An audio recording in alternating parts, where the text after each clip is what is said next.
walituambia ya kwamba William Ruto hawezi kufika kwa debe. Sasa kwa sababu wameona imeshindikana, ati saa hizi wanatuambia ati William Ruto atashinda kura, lakini deep state na system ati haiwezi kutangaza William Ruto kuwa rais, ati watanyang'anya mimi kura. Mimi nauliza nyinyi watu wa Trans Nzoia, nyinyi mkiniona mimi ninakaa mtu ya kunyang'anywa kura kweli? Nyinyi mkiniona mimi ni mtu ya kunyang'anywa kura? Mimi nataka niwaambie hawa watu tumewashinda pande zote.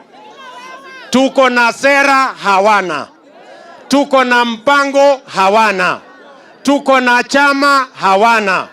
Tutawashinda 2022 hii August, tutawashinda na kura nyingi sana.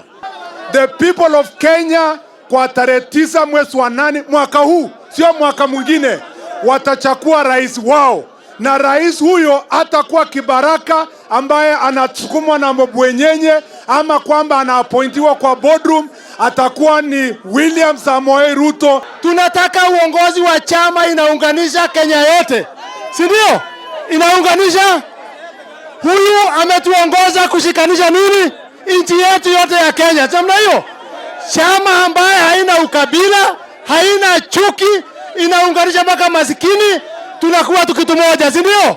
Pale kwetu kwa mlima tumeamua na tumemaliza. Kutoka Kiambu, Murang'a, Nyeri, Kirinyaga, Laikipia, Embu, Meru, Tharaka Nithi, Nakuru, kura ni ya William Samoei Ruto.